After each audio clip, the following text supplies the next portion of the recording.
Welcome to our second chapter in a video series introducing Anritsu's vector signal analysis software.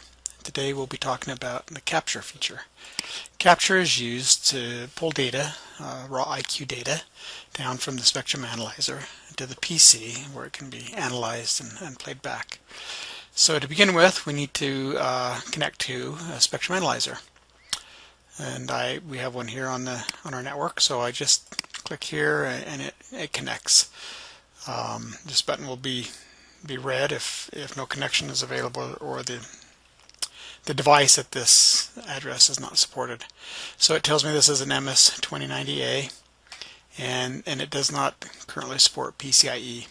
So we do have two streaming port options. The instruments have a PCIe port which allows for very fast data transfer, so that you can do a contiguous transfer over extended time of up to the full bandwidth resolution of our instruments, 110 megahertz wide bandwidth.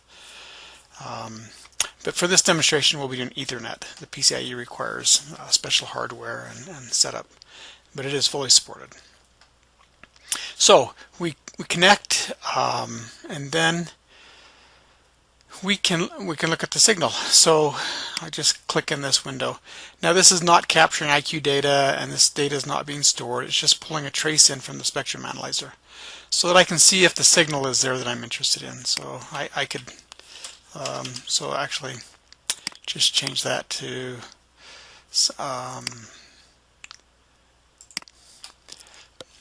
98 megahertz at 20 megahertz bandwidth is the US commercial FM radio band. So just you can see often when you do a capture, right, you're expecting to capture a certain signal, and this display just allows you to verify, yes, the signal's there and I can see it.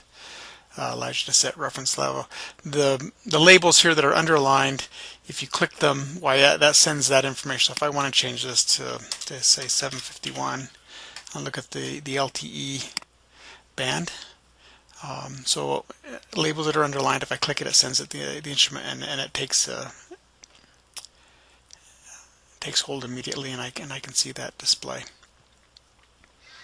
and I can change the bandwidth.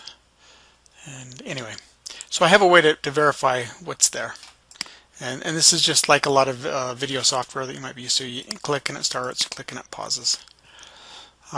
So we have center frequency, capture bandwidth. We can set a reference level, attenuation.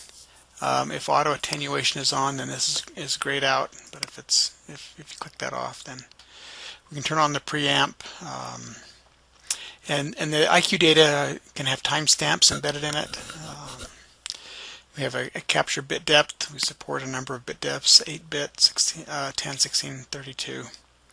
And usually 16 is a good place to be. 32 gives you more resolution. Less than 16 often not enough to do useful measurements, but those options are there. For almost everything we do here, you want raw IQ in this DGZ. That's Anritsu's native format. There are other ones if you want to import it into other software, but this is kind of where we would recommend you be. And then you would choose an output folder. And you can browse. If I click this button, it'll open the folder, and this button will allow me to browse and select a folder. And that's mostly the settings for the spectrum analyzer. This is the frequency and bandwidth and reference level that we want to capture at. Then you need to set how you want to capture, or how long. So we have a continuous mode. If I do that and I say start data capture, it's just going to capture until I tell it to stop. Or I can specify by size. I want to go until I get 1 gigabyte of data, for instance, or time. I want to do 4 seconds. For many cases, you're going to be doing much smaller, maybe even down to 20 milliseconds, depending on the kind of analysis that you want to do.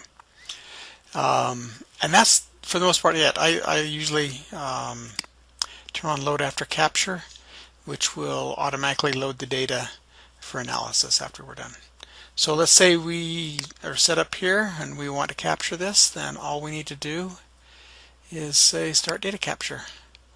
It'll do a 200 millisecond capture, and that file is now loaded and available, so I can view it, I can play it back. We'll cover the features here more a little bit, but now that file is loaded, and I should stop that, and available to us. It is possible on instrument using the front panel to capture IQ data, depending on what kind of instrument you have, either the front panel or the software that allows you to access the remote spectrum analyzers. And if you have IQ data already on the unit, then once I connect, then it shows me files that are there. And if I double click one of those, then it will just transfer it to my PC and becomes available for me to analyze as well. So I have access to the remote files already on it, or I can just capture and bring them down. And that is how we capture. So thank you.